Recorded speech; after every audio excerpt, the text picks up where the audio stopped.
rin na dapat i-implement yung warrant na sakop tayo ng warrant na yun from ICC? Sir, wala po kayong balak mag-surrender po sa jurisdiction ng ICC. Even the Philippines is required to enforce the warrant, sir. Why? Ikaw ba? Gusto mo mag-surrender ba? Pilipino ka? You have existing Philippine codes. Bakit magpapatry ka doon sa mga panyaga? This is an attack to our sovereignty. Supplementarity yung clause ba kaya ang kailangan? Sabi ng Article 1 ng the Rome Statute. Anong klaseng complementarity ito? So anong plano nyo, sir? Anong plano nyo? Dito lang kayo sa Senate, di kayo alis? Hindi kayo lalabas, sir. Oo. Hindi. Kailangan kong bumili ng mga gamot maintenance dahil hindi ko nadala yung mga gamot ng maintenance. Saan ba kayo nag-stay, sir, in the past months? Philippines.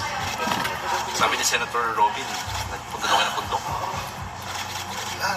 Sabi ko, I was with the pulse of the air and the mist of the field. Sir, sa mga nag-log ka pa kayo, this piece of ito, knowing na nag-coordinate pa sa alam daw. Saan yan? Hindi ako na-stay. Hindi mo sabi na wala ko sa mga yung ginawa niya pagtataksil, hindi lang yung pagtataksil sa kanyang kulit. Hindi pagtataksil niya sa institusyon na Senado. Siya pa naman ang pumirma ng resolution namin na dapat dadaan sa legal processes na required ng Supreme Court na dadaan sa mga courts ng arrest warrant. Kaya alam nyo niya, pinakitaan siya ng warrant of arrest na galing ICC. Dapat tinanong niya saan dito ang corresponding local warrant of arrest.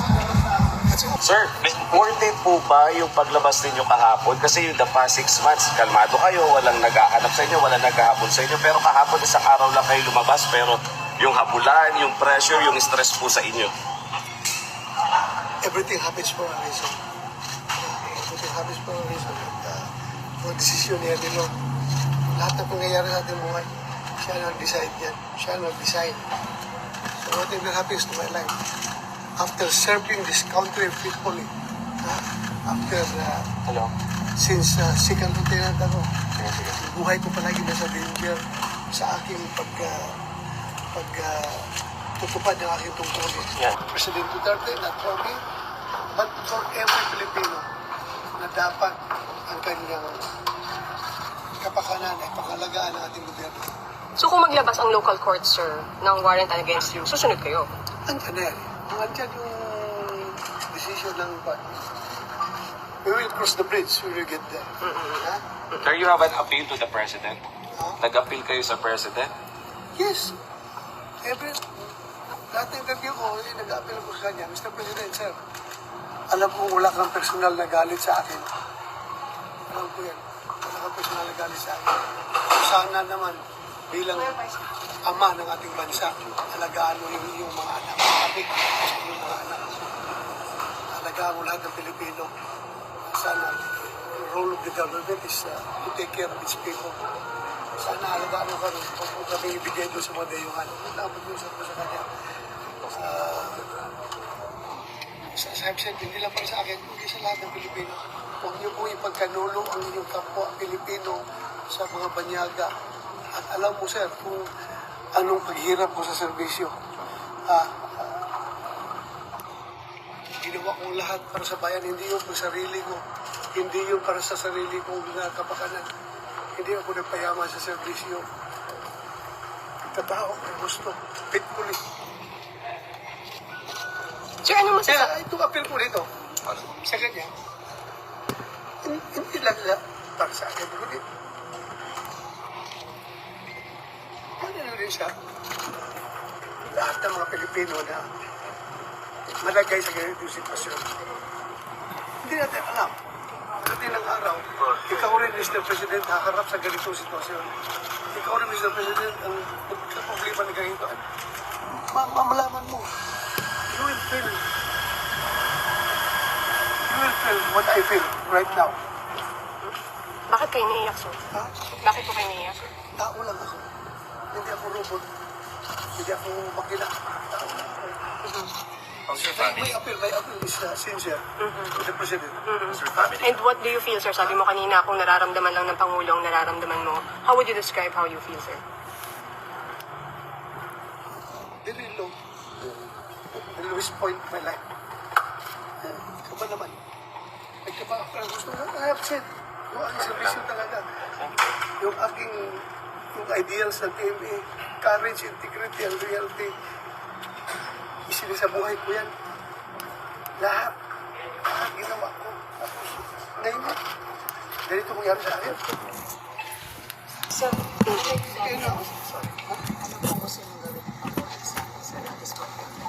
isa na, huwag niya akong ipadala sa yun lang naman. Kahit sa abot dito sa Pilipinas, pareho tayong Pilipino, Mr. President. Pareho tayong Pilipino, kung pwede lang. Meron ako pananagutan. Panagutan ko dito sa ating local court. Huwag mo sa Banyaga. Doon. Yun ang pag-appeal ko sa kanya. natatakot ba kayo, sir? Na baka bigla kayong dalhin, damputin? Tao lang naman tayo. Hindi naman tayo. Hindi naman tayo. Despite sa aking mga pinagdaanan, the more I am humanized sa lahat ng trials, lahat ng hardship na aking dinaanan, the more na na-humanize ako. So, sir, anong comment nyo dun sa mga EJK na kinokonek sa inyo? Allegedly kayo ang behind. Sir, sabi sa warrant po kasi may reasonable grounds daw to believe that you're involved in DDS and That's their point. That's their point. May point naman din tayo. Ikaw ba, do you think may napatay akong tao sa EJK? Ha? Do you think meron ako inutusan na patayin mo yan? Ha? This is all about politics. Ha? Politics ito. Yung Trillanes na galit sa mga Duterte, yung mga makakaliwa, na galit sa pagtira ng Duterte sa mga komunista. At yung sakim na Martin Romualdez na gusto maging presidente ng Pilipinas, sila ang nagkakulit itong lahat para pabagsakin ng mga Duterte. Yeah. Kasi kung hindi ito politics, bakit hindi na ako kasuhan dito sa local courts? Ha? You won't ask to banish from the Philippine soil.